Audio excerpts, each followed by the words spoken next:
But, so I had a feeling that this girl fucking liked me, right? Here I am pulling up at the fucking McDonald's in my security car. I've got my security uniform on. I'm nice and shaved. I'm looking good. I'm smelling good. I always shower before I go to work. I've got my cologne on. I've got my flashlight, and I'm not talking about the one in my pants. And, you know, she gives me my fucking chicken wrap, and she gives me my Sprite, and I leave. And as soon as I'm driving away, I'm thinking to myself, that chick is fucking banging hot. Right? I mean, it was always my dream to fucking go out with a girl from McDonald's. I don't know why, but it was always my dream to go out with a girl from McDonald's. See, back in the day when I was 16, I used to hang around the Mickey D's, and I used to flirt with all the hot chicks at McDonald's, okay? And after their shifts, they would end up coming to my house and hanging out with me, okay? So I loved the McDonald's girls. They were fucking sexy as fuck. As long as they showered after work, I had no problem with being with them. Anyways, so I'm driving my car, and I got my chicken wrap, okay? And I've got my Sprite, and I'm sipping on my Sprite. And I'm thinking to myself, this fucking chick is fucking hot. This is a McDonald's fucking girl. This ain't just any, this ain't a Wendy's girl or a fucking, barista. This ain't no sexy barista. And by the way, I never said Batista. I said barista. And barista is a person that fucking serves you coffee at your coffee shop. That is a term for someone that serves coffee. Anyway, so I said, you know what, fuck it. So I have a chicken wrap and I have my Sprite. I said, you know what, what's going to make me want to go back to McDonald's? Of course, the French fries. I'll look like an idiot I'll look like an idiot if I coming back there for napkins or a extra straw. So I pull back through the drive-thru, and she says, can I take your order? It's the same girl. And I said, yeah, can I have a small fry, please? And she said, that will be whatever, $2.50 or blah, blah, blah, blah, blah. So I get back to the window, and I see her again, and she's like, oh, hey, you know, like, you're back. And I said, listen, I was just curious if maybe sometime you'd want to get together and hang out. And she says, yeah, that would be great. And her manager, right, the manager of McDonald's, this guy, he's got glasses on, he's got shaggy hair, kind of like Scooby-Doo, and he's got like a really pudgy face, right? And on his right cheek, he's got a little mole.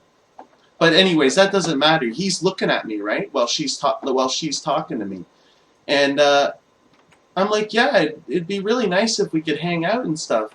And she's obviously flirting with me. She's smiling at me. And she says, sure. So she goes and takes a pen and a piece of paper and writes down her fucking number. And her fucking manager's staring at her while she's writing down her fucking number to give it to me. And she gives it to me. She like does a little fold up with the paper and then hands it to me. Kind of something like you would do in high school if you were passing a note to someone behind you, right? And she gives it to me, and I said, thanks a lot. I'll be giving you a call this weekend. Because it was like fucking like a Friday or something, and I was going to call her on a Saturday. And her manager turns around and says, you will never do that again. So she kind of got in shit.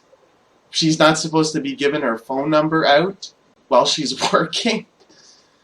But yeah, I ended up picking up a girl from fucking McDonald's. Fantastic, you know. She was, she was just trying to fucking work there to fucking make money. It's not like she loved working there. And fantastic 19-year-old woman that was working at McDonald's and fucking, where else did she work? She worked at some like fucking petting zoo place or whatever.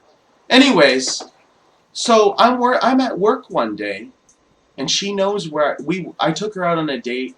She came over to my apartment. I used to live in an apartment because I moved out of my parents' house when I was 16, and I used to live in an apartment. So I invited her over to my house. My roommate was jealous as fuck because I was banging this hot blonde for almost a month, and he wasn't getting any pussy.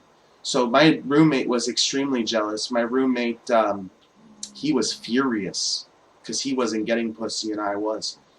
So I'm at my work, right, and she got to know where I was working and stuff, and it's the funniest fucking story ever. So it's about 1 o'clock in the morning, and I'm in my car, and I've got the seat leaned back, I've got my head back, and she actually came to my car, and I had no idea that she was going to show up. And I said, "What are you doing here?" And she said, "I came to see you at work." And I'm like, okay. And she says to me, "I want to fuck you right now." And I said, okay. And she's like, "I want to fuck you in the security car in the back seat." And I said, no, that's definitely not going to happen. I mean, this ain't going to happen. So what we do, it's the fucking funniest thing ever.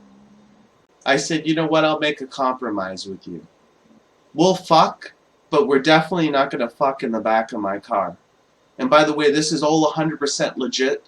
I swear on the Holy Bible and my mother's grave that any of this stuff I'm talking about is 100% true. Okay? I swear on the Holy Bible that everything that I've said is 100% true. No joke, no lie, and no bullshit. So help me God. And if I'm lying, I'll burn in hell for the rest. I don't care. I'll burn in hell for the rest of my life. Because I would never swear to God if I was telling a fucking lie. So anyways, I said, "You know what? I'll make a compromise with you." And this is the first time I ever did this. And I said, "You know what? Let's go into the building." So I take my fucking Motorola walkie-talkie / phone with me. I take my big-ass flashlight with me. And me and her, we go into the fucking building. Okay? And it gets better. So we find what we seem to think is a decent place to bang.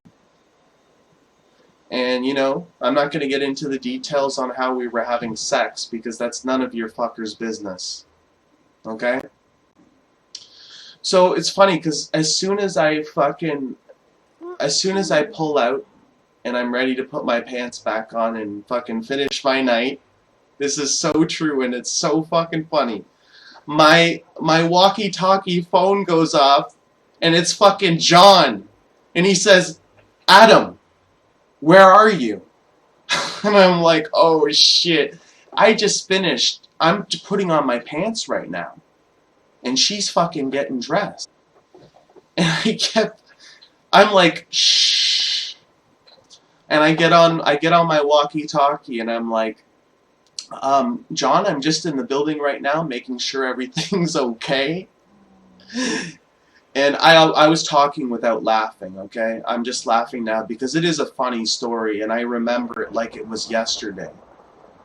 So there's about 4 or 5 different entrances and exits to this building, and I say to her, "You know, my boss, he's parked outside of my car." And this is the funny thing about it is, working as a security guard, my boss would never just show up where I was to check up on me, but he did tell me when I started working as a security guard, he said to me, "You might see me show up from time to time at unknown times of the night once in a while, and I'll never tell you when I show up." And I thought to myself, the only reason that he would be doing that is just to make sure to check up it or whatever, right? Because he had other people working. So what I'm basically trying to say is, like, I could work 8 shifts and he would never show up. Never show up. So it's just kind of funny how, you know, this one day that this happens, it was kind of a coincidence.